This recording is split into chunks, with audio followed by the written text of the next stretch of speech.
Chers enfants bien-aimés, c'est à votre tour d'aller dans vos classes jusqu'à la 4e année. Vous êtes invités d'aller. Les plus grands, si vous allez, c'est pour aider et servir. Donc, jusqu'à la 6e année, je crois que c'est permis, mais en théorie, c'est conçu pour les enfants jusqu'à la 4e année. Merci, Serge. Frère bien-aimé, frère précieux. C'est la rentrée. C'est la rentrée, 1er septembre 2019. Plein de choses qui se passent, qui bougent.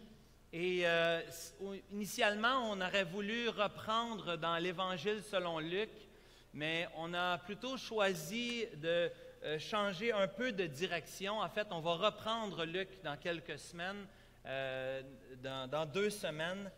Mais on introduit, comme ça a été mentionné au tout début du service aujourd'hui, une nouvelle série que nous allons faire ici à l'Église Emmanuel. Une série qui a pour but de parler de l'Église. En fait, on va s'inspirer du matériel qui est disponible, qui a été monté, rendu accessible pour nous aux États-Unis, une église dans la région de Washington, D.C., qui s'appelle l'église Capitol Hill Baptist Church, avec le pasteur Mark Dever, ainsi que son équipe d'anciens, qui ont travaillé pendant plusieurs années pour développer et identifier, plutôt développer du matériel pour nous aider à identifier une église en santé. Qu'est-ce qu'une église en santé? Est-ce que l'Église Emmanuel, c'est une église en santé? Comment savoir, comment nous aider, chacun d'entre nous, à comprendre quel est notre rôle dans la famille et comprendre qu'est-ce qu'on peut faire pour aider à travailler afin que notre Église soit une Église en santé qui reflète la bonne parole de Dieu. Donc, ce ministère avait initialement 9 marques ou 9 caractéristiques d'une Église en santé. Finalement, peut-être qu'ils devraient changer le nom de leur ministère, mais maintenant, il y a 12 marques ou 12 caractéristiques qui ont été développées. Vous les voyez à l'écran. J'ai demandé à ma sœur de mettre ça sur l'écran pour vous parce que ça vous donne aussi le visuel des petits livrets que vous allez avoir l'occasion de vous procurer, soit en PDF, Amazon, tout ça, ou que l'Église, on va acheter aussi et distribuer à qui le voudra. L'idée, c'est que nous voulons commencer une nouvelle série d'enseignements plutôt que de faire un 40 jours ou passer, disons, 5, 6, 7 dimanches pour parler d'un sujet. Les anciens, on a préféré faire un enseignement mensuel et que ces livrets que vous voyez à l'écran soient le sujet de discussion dans nos cellules, dans nos petits groupes. L'objectif étant qu'on va parler de ça une fois par mois, mais lorsque vous allez être dans votre cellule, dans votre groupe maison, avec d'autres croyants, lorsque vous allez même être dans votre foyer, vous pouvez le faire avec votre femme, avec vos enfants, vous pouvez le faire avec des amis si vous n'êtes pas marié, vous êtes célibataire. Mais l'idée, c'est que ce soit une discussion en continu. Pas seulement un enseignement que vous allez entendre le dimanche matin, mais que ce soit quelque chose auquel nous allons réfléchir, quelque chose que nous allons méditer, quelque chose que nous allons discuter ensemble dans nos maisons. Et la semaine prochaine, nous allons commencer avec la première marque, ou une des premières marques, c'est la prédication par exposition. Et on a demandé à pasteur Jean-Marie d'introduire, d'amener ce sujet-là. En plus, il y a une confluence avec le début de l'école du dimanche qui commence dans 2 semaines. Donc, l'importance de la centralité de l'enseignement de la parole de Dieu. Pourquoi c'est une marque si essentielle, si importante pour notre Église? Et je ne voudrais certainement pas que vous pensiez que nous amenons cette série parce que nous pensons que l'Église Emmanuel rencontre tous les critères d'une Église en santé. Je suis allé voir mon médecin de famille cette semaine. Elle a observé certains changements dans mon corps. J'ai pris quelques livres. Elle m'a été très gentille, mais m'a encouragé de faire attention, de faire de l'exercice, d'avoir des bonnes habitudes de vie. Je joue au hockey plusieurs fois par semaine. C'est pas que je suis pas en forme, mais elle m'a quand même encouragé de faire attention. Vous comprenez? On veut pas attendre qu'il soit trop tard ou que les dommages collatéraux soient plus grands. On veut faire ça dans notre propre vie et c'est vrai aussi dans le cas de l'Église. Donc, dans la semaine prochaine plutôt, nous allons commencer avec la première caractéristique et je crois que Jean-Marie va nous conduire dans l'Ancien Testament. On va commencer avec Néhémie, mais évidemment, il y aura d'autres passages bibliques pour supporter l'importance, la centralité de l'exposition des Écritures dans la parole de Dieu. Mais il y a d'autres marques ou d'autres distinctives que vous voyez à l'écran, la saine doctrine, la théologie biblique, l'Évangile, la conversion. C'est quoi être membre d'une Église locale? Qu'est-ce que ça implique? La discipline dans l'Église, sujet qui est peut-être moins populaire, mais tout aussi important. Les anciens, c'est quoi le leadership? C'est quoi faire des disciples? Ça veut dire quoi l'évangélisation, les missions, la prière? Et je ne serais pas surpris qu'ils développent d'autres caractéristiques, mais nous, notre objectif, ce qu'on va faire pour les prochains mois, une fois par mois, on va regarder une de ces caractéristiques.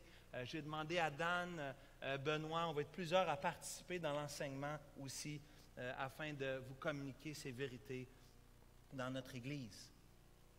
Vous voyez qu'à l'écran, les outils sont en anglais. Je veux vous rassurer qu'il y a au moins 6 des livres qui sont déjà traduits et il y en a 2 autres qui sont en voie de traduction.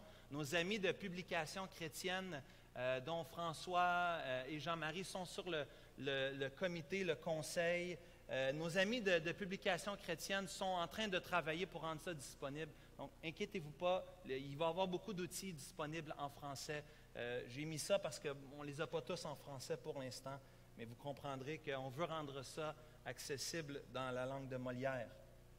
L'approche qu'on a préconisée, comme je vous ai dit, c'est de faire ça une fois par mois pour que ça devienne un sujet de discussion dans nos cellules de prière. Et implicitement, les anciens ont fait ça par exprès parce qu'on vous a déjà mentionné que notre désir pour tous les membres de l'Église, pour tous ceux qui viennent à l'Église, qui veulent s'ajouter à l'Église, c'est que vous soyez dans un petit groupe de transformation.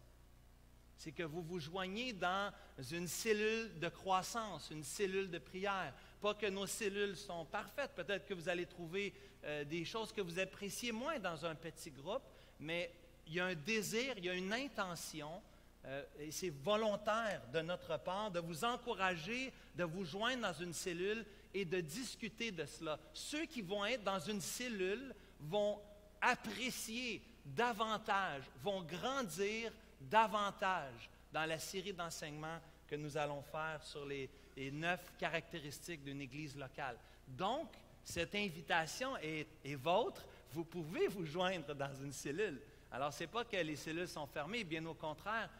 Il y a déjà plusieurs groupes qui se réunissent en semaine.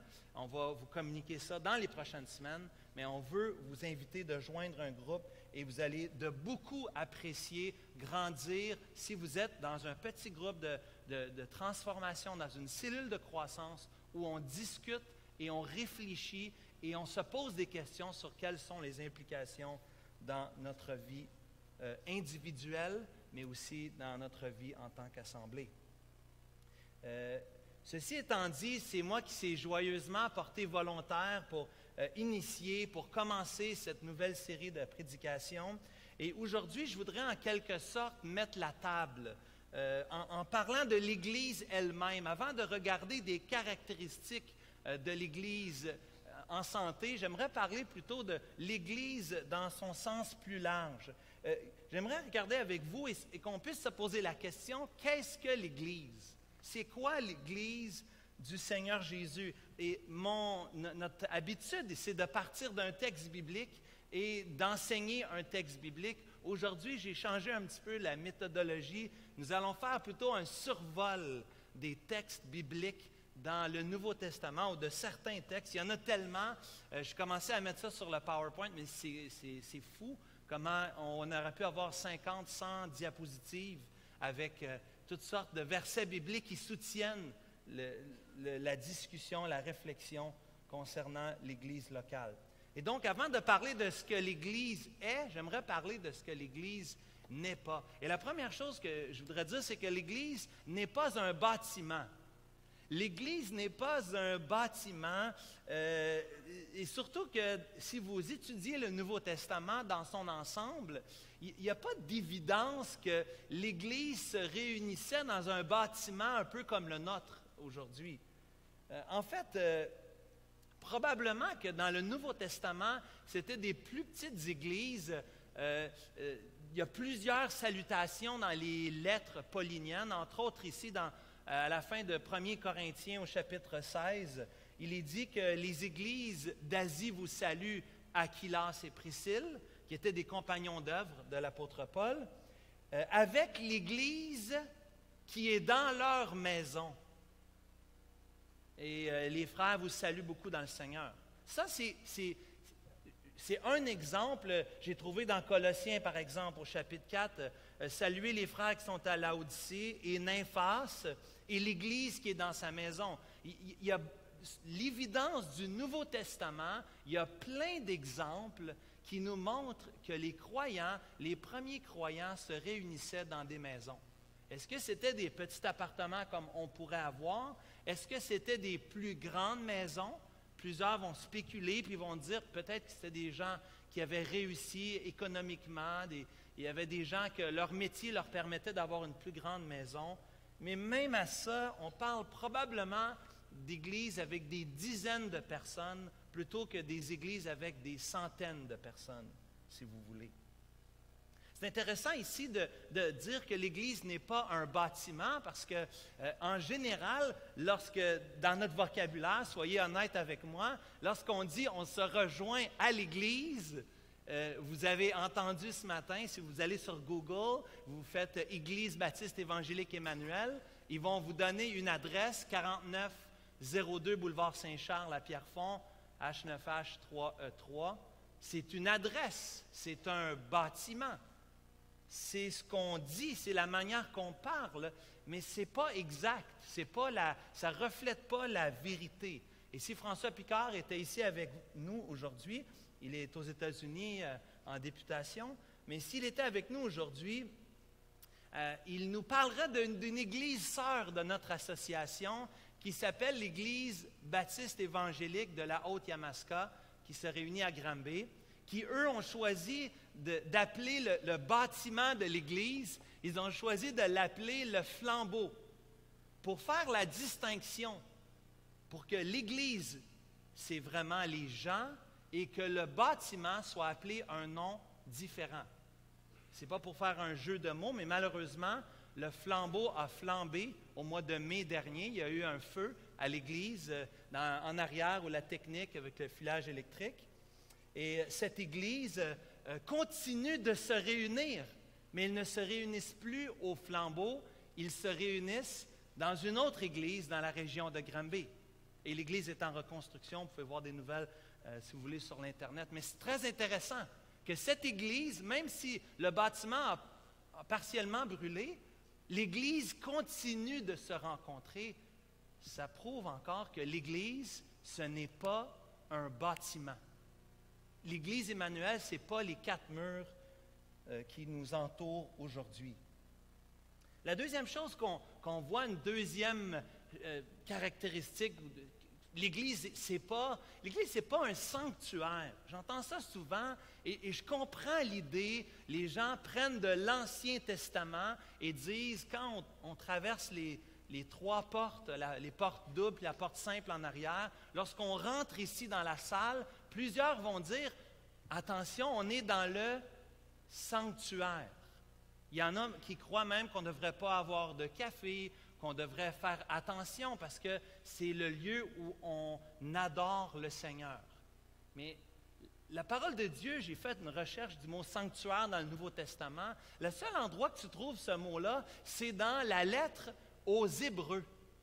La lettre aux Hébreux, où l'auteur aux Hébreux s'adresse à des Juifs et essaie de les convaincre, de leur pointer vers la suprématie, vers l'excellence de Jésus-Christ. Il fait la distinction entre le sanctuaire, le temple, le tabernacle de l'Ancien Testament et ce que nous voyons dans le Nouveau Testament, l'Église.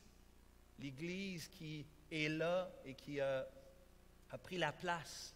C'est pas, il n'y a plus de temple. Il n'y a plus de temple dans le sens qu'on voit dans l'Ancien Testament. Il n'y a plus de sanctuaire.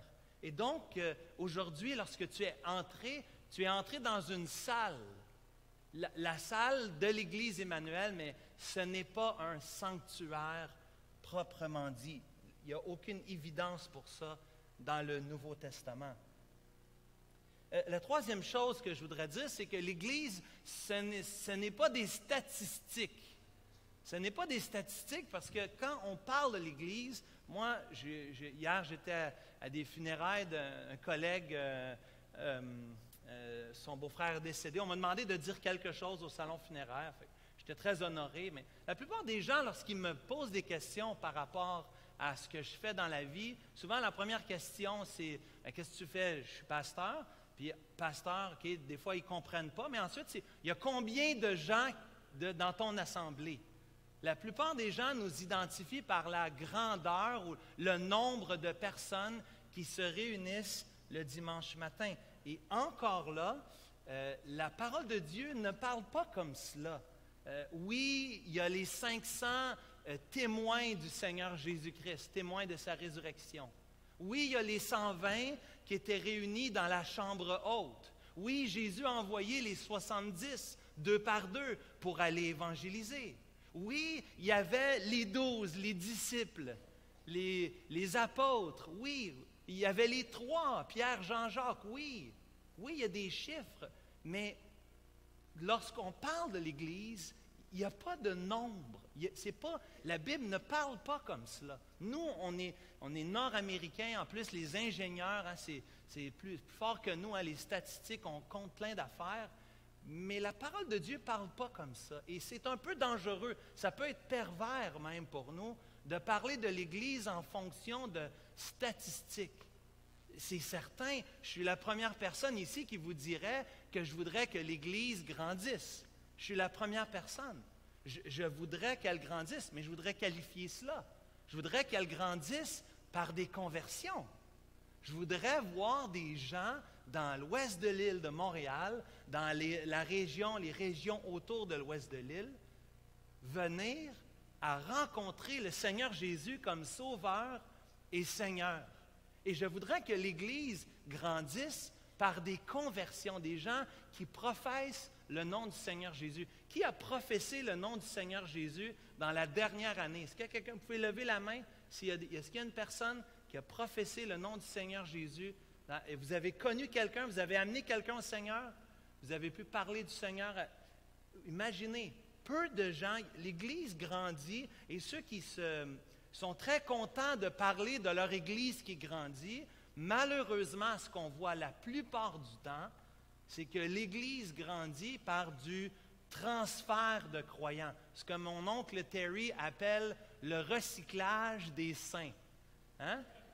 Le recyclage des saints. Terry est très avant-gardiste. Mon oncle a été responsable des 500 églises au Canada et ça fait des années qu'il parle comme ça.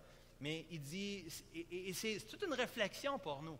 Parce qu'on pourrait dire, l'Église ne grandit pas. Oui, mais il faut qualifier ce que ça veut dire de grandir. Moi, je suis le premier qui veut qu'il y ait des âmes qui viennent à Christ, mais est-ce que notre objectif, c'est juste de s'échanger des croyants et de recycler les saints entre les églises? Est-ce que c'est ça vraiment, voir l'Église grandir? Donc, l'Église, ce n'est pas des statistiques. L'Église, au contraire, c'est des personnes.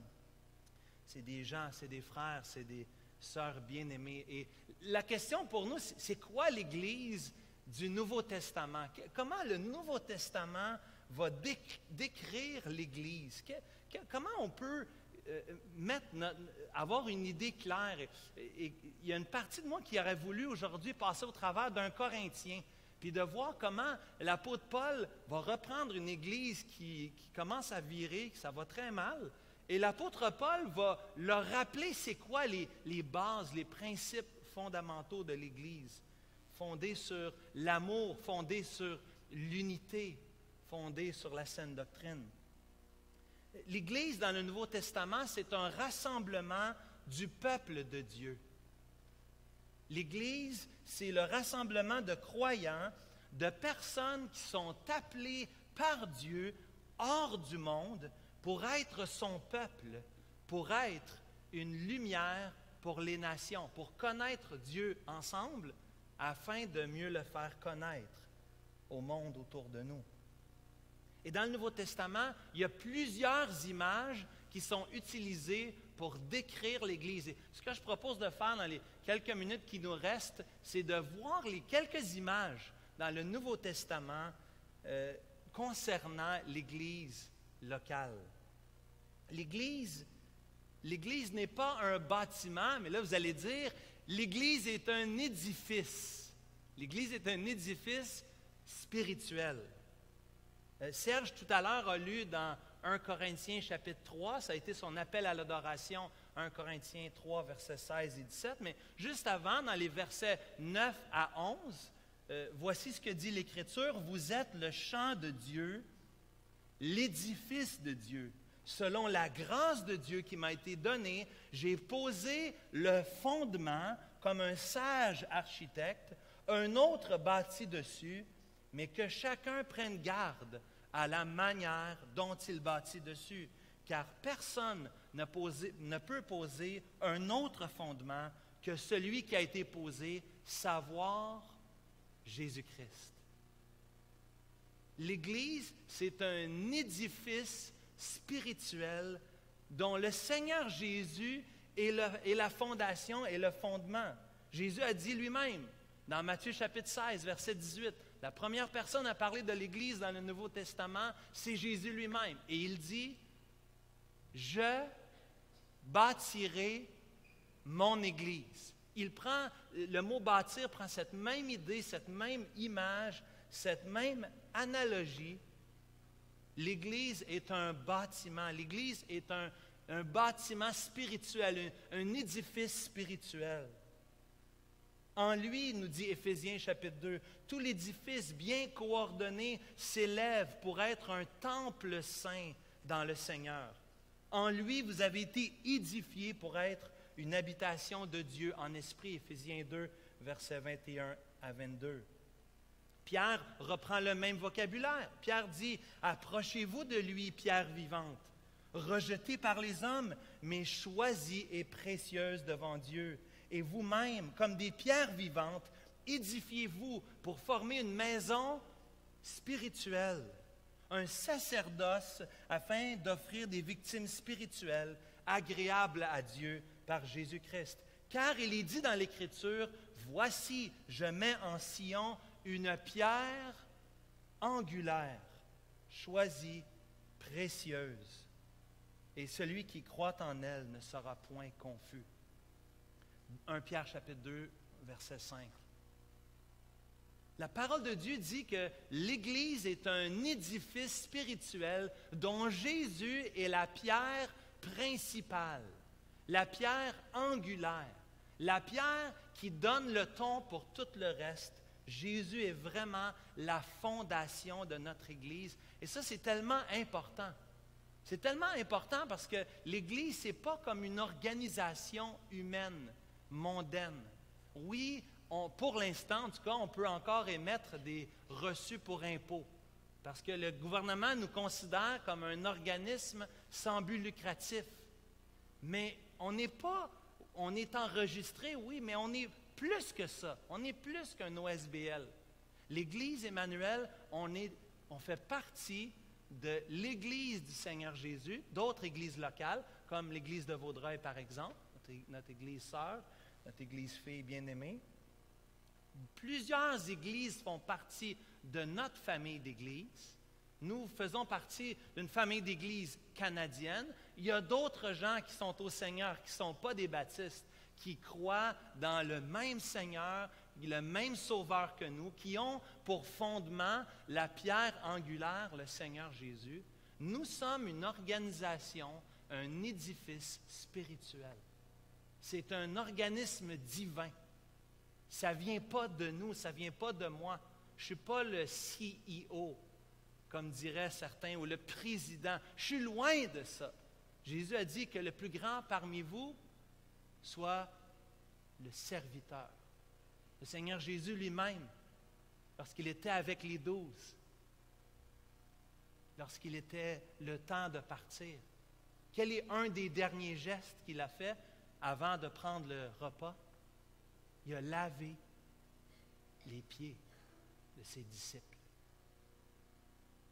L'organisation dans laquelle la famille, l'édifice dans lequel nous faisons partie, ce sont des principes à l'envers.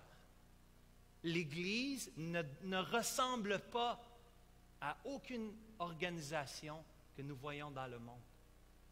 Nous sommes différents, nous sommes un édifice spirituel. Le deuxième, ça va être très long si je prends ce temps-là à chaque fois, mais le deuxième ce matin, c'est que l'Église est le temple de Dieu. Serge a déjà lu le passage tout à l'heure dans 1 Corinthiens chapitre 3, versets 16 et 17. L'Église, on est non seulement un édifice, mais un temple.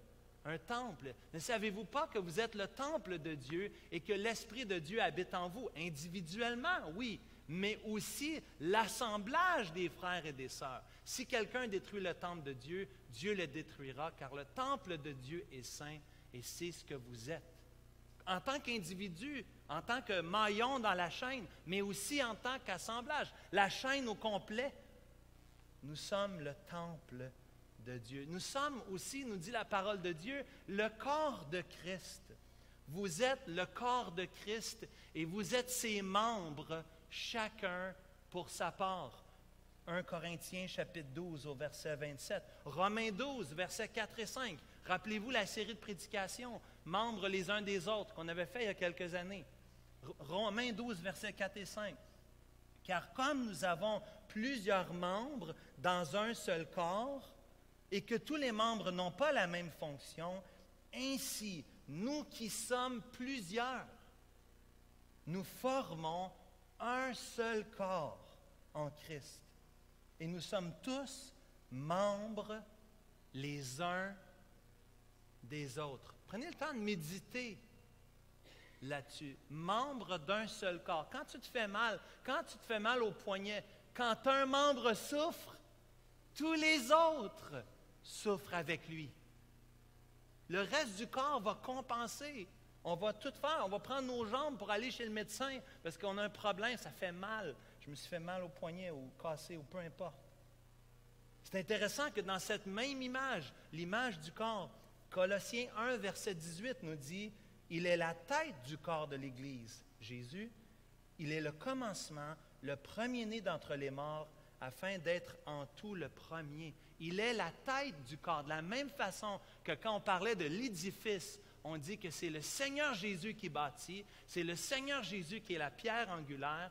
Dans l'analogie du corps, de la même façon, il est dit que c'est le Seigneur Jésus qui est la tête du corps. C'est lui, 1 Pierre chapitre 5, c'est lui le souverain pasteur. C'est lui le pasteur, le berger de nos cœurs et de cette Église. C'est le Seigneur Jésus-Christ. Et dans Éphésiens 1, Paul va dire, il a tout mis sous ses pieds, Dieu a tout mis sous ses pieds. Il l'a donné pour chef suprême. Qui l'a donné pour chef suprême? C'est Christ. Christ est le chef suprême de l'Église qui est son corps, la plénitude de celui qui remplit tout en tous. L'Église est comparée à un corps. Et il y a beaucoup à réfléchir, à méditer là-dessus, parce qu'on a besoin les uns des autres. On est membres les uns des autres.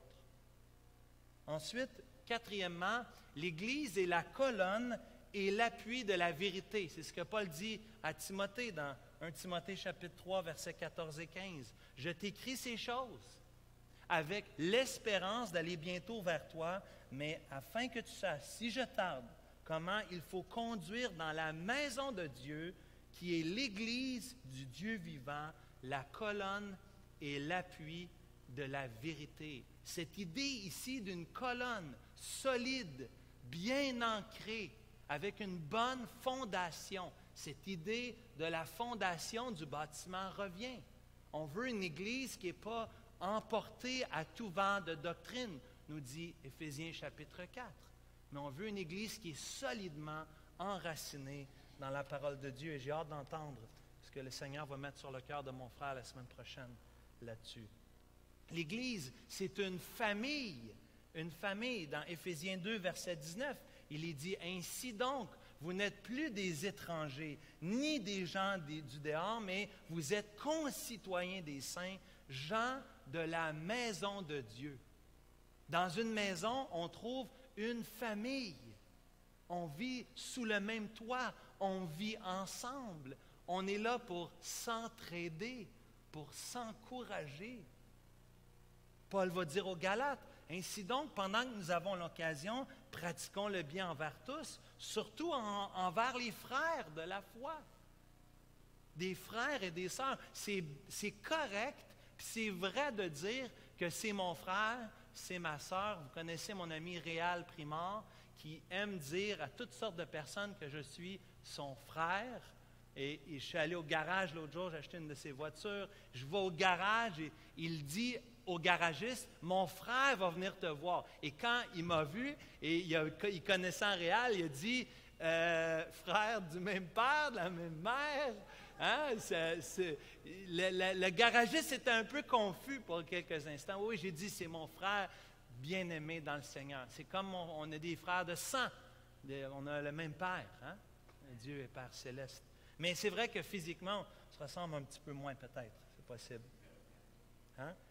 1 Pierre, chapitre 4, verset 17. Regardez ce que Pierre dit. « Car c'est le moment où le jugement va commencer par la maison de Dieu. » On commence par la maison, on commence à l'intérieur.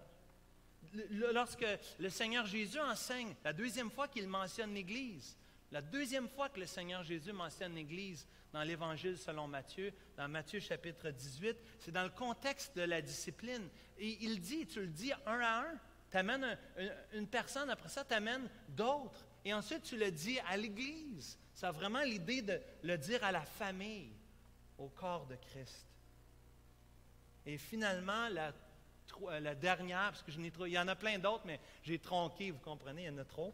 Mais un sixième et dernière image ou illustration de ce que c'est l'Église. L'Église, c'est l'épouse du Seigneur Jésus. Et là, je vous demande de tourner, s'il vous plaît, dans Éphésiens chapitre 5. Un verset qui est souvent, des versets qui sont souvent cités lors de mariage. J'aimerais inverser ça aujourd'hui. Parce que je crois plutôt qu'on enseigne à l'Église et il y a une application à faire dans le sens du mariage dans Éphésiens 5. Mais ce texte parle beaucoup et surtout de l'Église. Éphésiens chapitre 5. Femmes, soyez soumises à vos maris tout de suite, comme au Seigneur. Car le mari est le chef de la femme, comme Christ est le chef de l'Église qui est son corps et dont il est le sauveur. Éphésiens chapitre 5. Or, de même que l'Église est soumise à Christ, les femmes doivent aussi l'être à leur mari en toutes choses. Les frères, vous n'avez rien dit encore. Vous êtes là, les frères? OK, merci, Mesmer. C'est bien. OK? Maintenant, les femmes, vous allez pouvoir dire Amen. Ça va? Verset 25. Marie, aimez vos femmes comme Christ a aimé l'Église et s'est livré lui-même pour elle, afin de la sanctifier par la parole, après l'avoir purifiée par le baptême d'eau, afin de faire paraître devant lui cette Église glorieuse, sans tache, ni ride, ni rien de semblable, mais sainte et irrépréhensible. C'est ainsi que les maris doivent aimer leurs femmes comme leur propre corps. Celui qui aime sa femme s'aime lui-même, car jamais personne n'a haï sa propre chair, il la nourrit et en prend soin, comme Christ le fait pour l'Église. Parce que Nous sommes membres de son corps. Alors vous comprenez, vous voyez, les images s'entrecoupent. Hein? On parle encore du corps ici, au verset 30. Verset 31. C'est pourquoi l'homme quittera son père et sa mère et s'attachera à sa femme. Les deux deviendront une seule chair. Ce mystère est grand. Je dis cela par rapport à Christ et à l'Église. Cette image est très puissante, frères et sœurs. Ceux qui ont connu et qui sont dans un mariage présentement, je disais à ma femme, ça va faire 17 ans dans 2 semaines qu'on est mariés. Et c'est les plus belles années de ma vie. Ça n'a pas toujours été facile, mais dans l'ensemble, ça a été des grandes bénédictions. Elle m'a tellement soutenu, elle m'a tellement encouragé. Et prendre soin d'elle, c'est ma joie. C'est un privilège, c'est un honneur que le Seigneur m'a donné. Imaginez si un homme peut aimer sa femme, une femme peut aimer, se soumettre, respecter son mari. Imaginez à combien plus forte raison le Seigneur Jésus, lui, il aime son Église. Il aime son Église. Il a tellement aimé son Église qu'il s'est donné. Il n'y a pas plus grand amour que de donner sa vie. Il a donné sa vie pour son Église. Le Seigneur Jésus s'est donné lui-même. L'Église du Seigneur Jésus s'est acquise, cette Église, par son propre sang. Son sang versé a payé le prix de nos péchés. Il nous a donné cet accès, cette relation personnelle avec lui. En tant qu'individu, oui, mais aussi en tant que corps, en tant que famille. Cette image est reprise dans Apocalypse, chapitre 19. Serge a fait référence à l'Apocalypse tantôt. Hein, l'agneau, réjouissez-nous et soyons dans l'allégresse et donnons-lui gloire, car les noces de l'agneau sont venues et son épouse s'est préparée. Apocalypse 19, au verset 7. L'Église, aujourd'hui, ne ressemble pas à la description que nous voyons dans Apocalypse chapitre 19. John Stott dit que l'Église sur terre, elle est plutôt laide. Je ne sais pas si vous êtes d'accord avec moi. Elle ressemble à des guenilles en lambeaux, tachées, méprisées. Dans certaines places du monde, l'Église est même persécutée, décimée. Mais en un jour, et le jour viendra, mes frères, mes sœurs, Stott dit qu'elle sera vue pour ce qu'elle est réellement. Ce qu'elle est réellement, rien de moins que la belle épouse du Seigneur Jésus-Christ. Fermez vos yeux, pensez à un mariage que vous avez vu, le vôtre ou un autre. Rappelez-vous le moment que vous avez vu la mariée. Mes frères, quand vous avez vu la mariée, au bout de l'allée. Moi, j'étais à l'autre bord de la rue à Westview Bible Church. Je m'en souviens comme si c'était hier. Ma femme pleurait. J'étais ému. Elle était tellement belle. Imaginez l'épouse du Christ. Imaginez, sans tache, ni ride, ni rien de semblable, mais glorieuse, sainte et irrépréhensible. C'est vers cette construction finale que Christ travaille et continue de travailler en nous. L'épouse ne se rend pas présentable. C'est intéressant, Éphésiens 5, méditez là-dessus. C'est le Seigneur Jésus-Christ qui nous rend présentables. Nous ne sommes pas présentables. On n'est pas si beau que ça. Mais le Seigneur fait une œuvre de transformation en nous. Une œuvre qui nous rend ce que nous devons être. L'époux lui-même travaille afin de la rendre belle et de se la présenter à lui-même. Et comment l'époux prépare son épouse? L'époux spirituel, comment le Seigneur Jésus prépare son Église? C'est en la lavant, en la purifiant. par l'eau de la parole. C'est ça que Dieu veut pour nous, frères et sœurs. Et donc, la plus grande motivation que nous pourrions avoir pour aimer et nous engager envers l'Église d'une façon passionnée, c'est de regarder à Christ et de voir son amour, de voir sa passion pour son épouse, parce qu'il s'est engagé passionnément en mourant pour elle. Et Paul peut dire dans Éphésiens chapitre 5, au verset 1, au début de ce chapitre, il dit « Soyez mes imitateurs, comme je le suis moi-même de Christ. » Il veut nous transformer dans l'image du Christ, l'image du Fils. Aujourd'hui, si tu n'aimes pas l'Église, tu n'aimes pas ce que Jésus aime.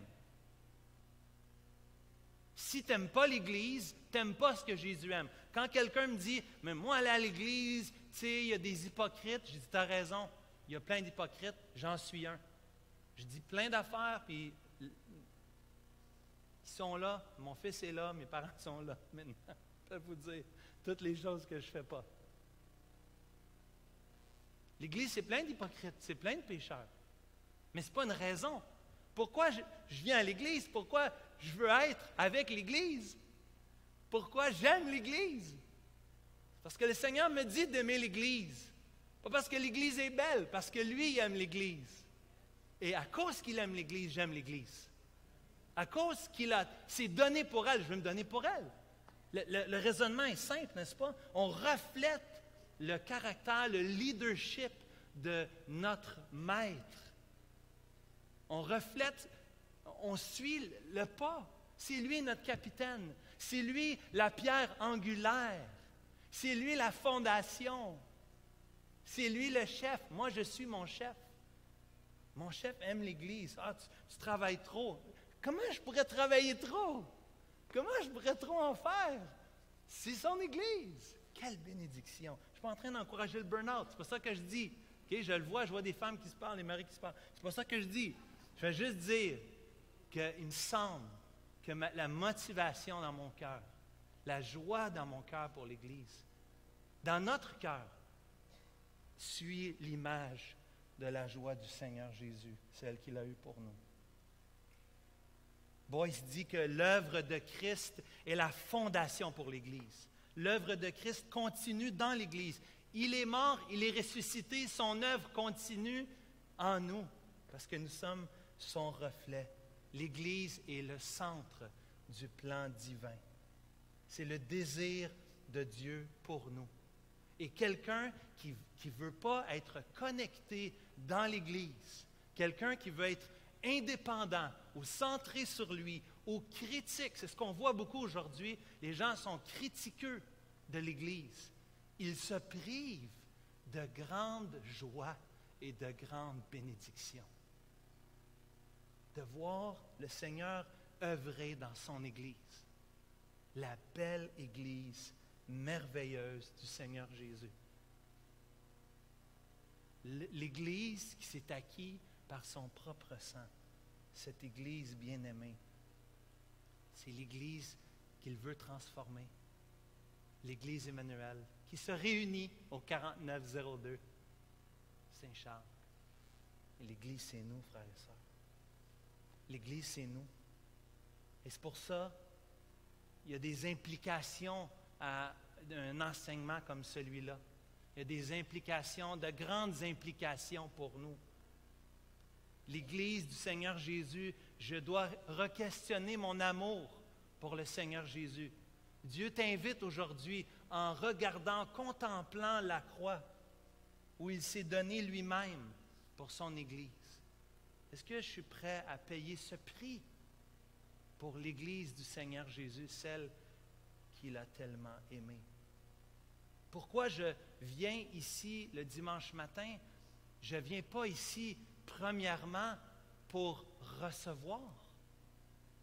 Je viens ici parce que je veux rencontrer Dieu. Je veux adorer celui qui m'a tellement aimé et qui s'est donné pour l'Église. Je veux venir aujourd'hui et je veux arriver tôt Je ne veux pas arriver en retard. Je suis désolé, je ne veux pas vous offenser, mais c'est offensant un peu. On a un problème de ponctualité à l'Église Emmanuel. Il n'y a pas d'amen, puis je ne m'attends pas qu'il y en ait des amen. C'est correct, c'est correct. On a un problème. C'est dur pour nous d'arriver en retard.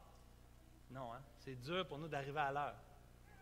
Et je comprends, parce qu'on a tous des raisons, mais les retards sont un reflet de nos priorités. Est-ce que je peux être en retard si je rencontre le premier ministre? Je ne pourrais pas être en retard, n'est-ce pas? Hein? Quand c'est la réunion du Conseil des anciens, notre président garde l'heure. Hein? On commence à l'heure. C'est comme ça. Devant ton patron, est-ce que tu peux arriver en retard? 10, 15 minutes, le faire de façon répétitive. Ce n'est pas juste la question d'arriver à l'heure. Même si on pourrait passer cette question-là. La question d'arriver à l'heure, Piper dit que tu veux venir même plus tôt, 5 minutes plus tôt, 10 minutes plus tôt. Pourquoi? Piper dit, je veux venir plus tôt parce que je veux faire silence devant l'Éternel. Je veux adorer Dieu. Je veux le louer pour qu'est-ce qu'il a fait dans ma vie. Je veux le louer pour l'Église dans laquelle il m'a placé. Je veux le louer parce que c'est mon Créateur, je lui dois tout. Et Piper dit, viens 5, 10 minutes plus tôt. Je ne parle pas d'arriver à l'heure, c'est d'arriver à l'avance. Et dans ton cœur, en silence, cherche la face de Dieu. Cherche Dieu de tout ton cœur. Arriver à l'heure, ça commence le samedi soir. On a déjà parlé de ça, hein? C'est les cassettes que je joue, hein? Arriver à l'heure le dimanche matin, ça commence avec le samedi soir. Qu'est-ce qu'on fait le samedi soir? Est-ce qu'on s'est reposé? Est-ce que tu as bloqué du temps dans ton agenda pour te reposer le samedi soir, pour fermer la télévision plus tôt, aller prendre une petite marche, te coucher à une heure raisonnable? Ah, mais c'est samedi soir. Et moi, j'aime le hockey, vous savez, hein? Je me parle à moi là-dedans, là. Non, mais je veux arriver reposé. Je veux arriver en forme. Peut-être que je ne regarderai pas la deuxième partie dans l'Ouest canadien, hein? Vancouver, hein? Non, parce que je veux arriver reposé physiquement. Parce qu'il y a une connexion. C'est pas vrai qu'il y a une déconnexion. Non, il y a une connexion entre ta vie physique et ta vie spirituelle. Ce n'est pas des choses indépendantes. Ça marche, ça s'influence mutuellement. Le dimanche matin, je veux venir et je ne veux pas être distrait dans l'adoration. Je ne veux pas passer... Je suis content de voir les frères et les sœurs et il y a un temps pour jaser avec eux après le service, mais pas pendant le service.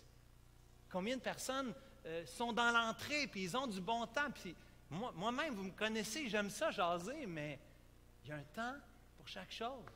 Et dans le hall d'entrée, on a le plus beau hall d'entrée que je connais de toute l'association. C'est super, ils ont fait un travail incroyable. Mais on n'est pas là le dimanche matin pour admirer ça. On veut venir adorer Dieu.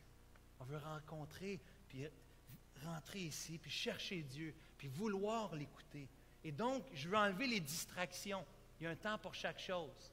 Il y a nos téléphones. Puis je sais qu'il y en a, vous prenez des notes, vous suivez dans votre Bible.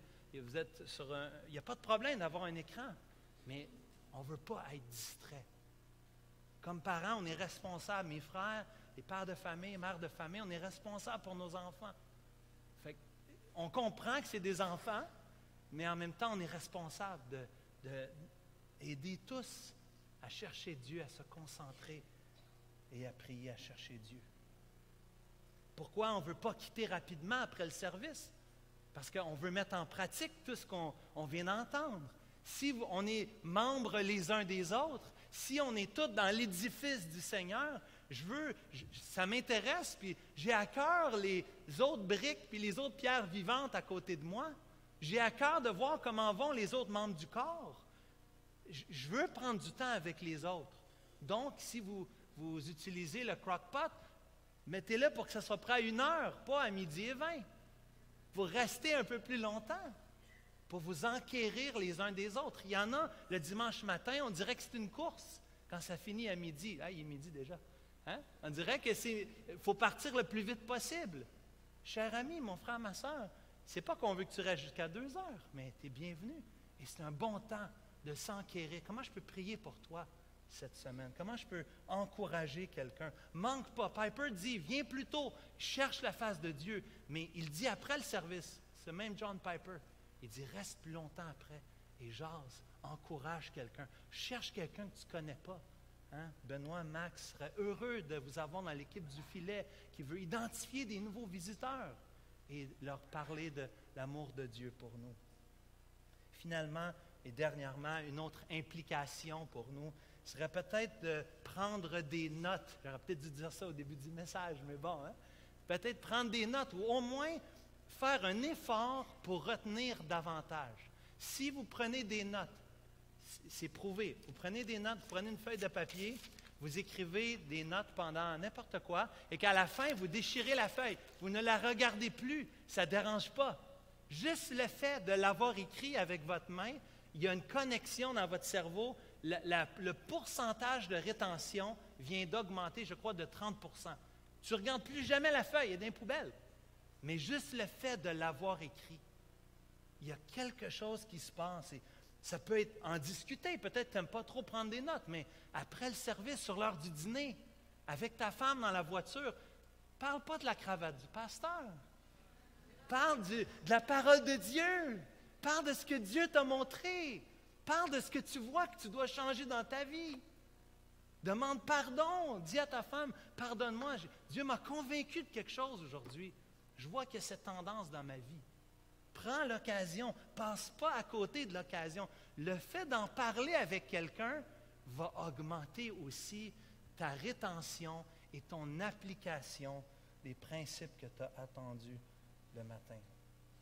Les puritains disaient, je termine avec ça aujourd'hui, les puritains, vous savez, ces croyants qui ont vécu quelques siècles avant nous, les puritains disaient que le dimanche est la journée du marché et la journée de l'épicerie pour l'âme. La journée de l'épicerie pour l'âme. C'est pas qu'on ne mange pas durant la semaine. C'est pas que s'il manque une pinte de lait, qu'on ne va pas en chercher durant la semaine. Mais le dimanche, pour notre âme, c'est l'épicerie. On remplit, on veut remplir notre frigidaire spirituel, si vous voulez, de sa présence.